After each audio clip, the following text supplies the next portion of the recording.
अस्सलाम वालेकुम guys. MCQs number 37 हमारे सामने है। 37 पेपर 2006 है, मई जून का।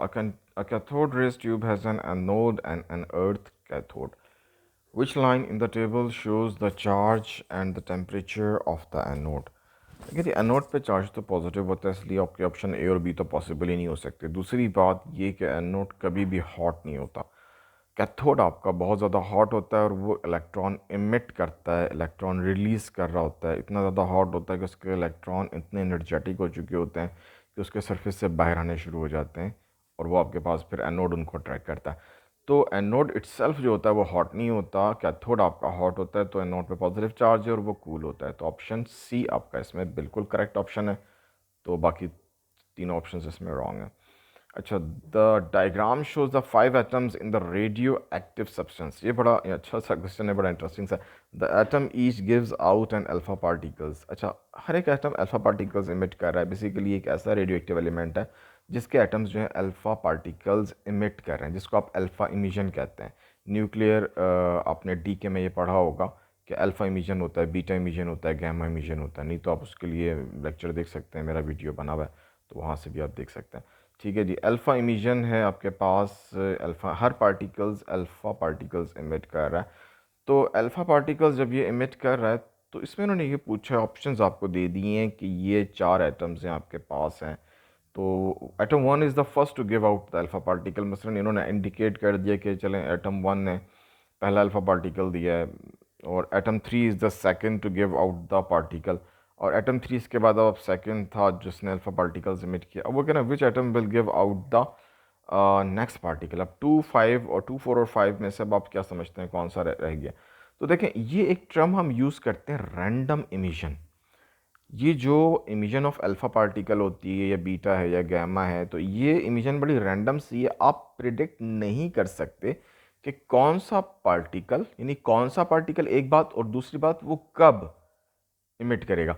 तो ये चीज़ इमिशन रैंडम इमिशन कहलाती है। अब आप इट मीन्स कि ये हमारे लिए पॉसिबल ही नहीं है बताना कि कौन सा, इसी को हम रैंडम इमिशन कह रहे होते हैं कि this emission is a random emission, कि हम प्रिडिक्ट नहीं कर सकते। हाँ, एक एस्टिमेटेड टाइम हमने लिया हुआ जिसको हम हाफ लाइफ कहते हैं कि इतने टाइम के बाद वो उसके एलिमेंट जो है वो हाफ तो रह जाएंगे।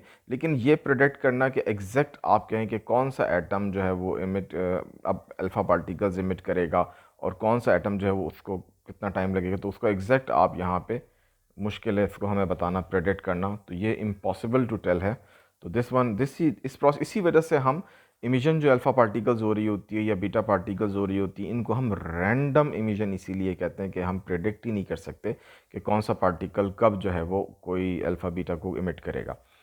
ठीक है जी, अ गीगर नंबर 39 है। A Geiger counter detect the radiation from the radioactive source. Geiger counter detect कर रहा है, 2 मीटर के फासले पे रखा हुआ है, ठीक है।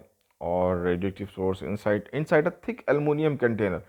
अच्छा जी, एलुमिनियम में रखी हुई रेडियो एक्टिव सोर्स और वहाँ से रेज आ रही हैं, तो फिर तो एक ही पॉसिबल है, क्योंकि एक ही में इतनी ताकत है कि वो एलुमिनियम को क्रॉस कर सके। बाकी अल्फ़ा तो पेपर से भी पास नहीं करती हैं, बीटा तो सवाल ही पैदा नहीं होता एलुमिनियम से पास करे, तो फिर गैमा रेज ही रह जाती हैं।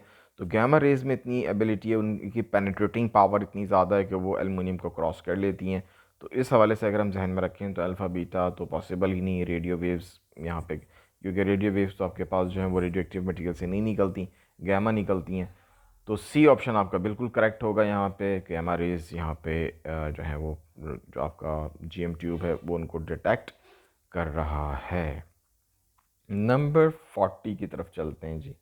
अब MCQs नंबर 40 जो है बहुत आसान सा MCQs आपके सामने, कि the nucleus of the neutral atom of the lithium is represented by, lithium का आपको नज़र आ रहा है ये एटम दिया हुआ है। How many protons, electrons and neutron does the atom contain.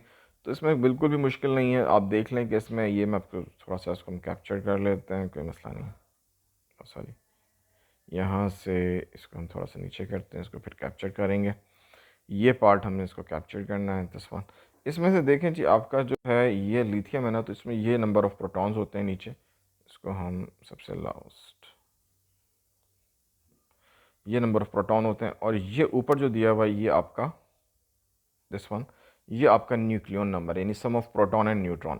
तो अगर 3 इलेक्ट्रॉन्स हैं तो 3 प्रोटॉन्स भी होंगे, सॉरी 3 प्रोटॉन्स हैं तो 3 इलेक्ट्रॉन्स भी होंगे। न्यूट्रॉन कैसे निकलेंगे, 7 में से आप 3 को माइनस कर देंगे, तो 7 में से 3 माइनस करेंगे तो आपके पास 4 आ जाएगा। तो ये आपके पास न्यूट्रॉन आ जाएंगे। तो देख लें कौन सा ऑप्शन आपका ठीक है जी। एक ही ऑप्शन बचता है आपके पास जो ठीक होगा, आई होप वो है ऑप्शन नंबर डी, जिसमें 3 प्रोटॉन्स हैं, 3 इलेक्ट्रॉन्स हैं और 4 न्यूट्रॉन्स हैं। आई होप ये आपको अच्छे से क्लियर हो गया होगा guys. Thank you so nice of you.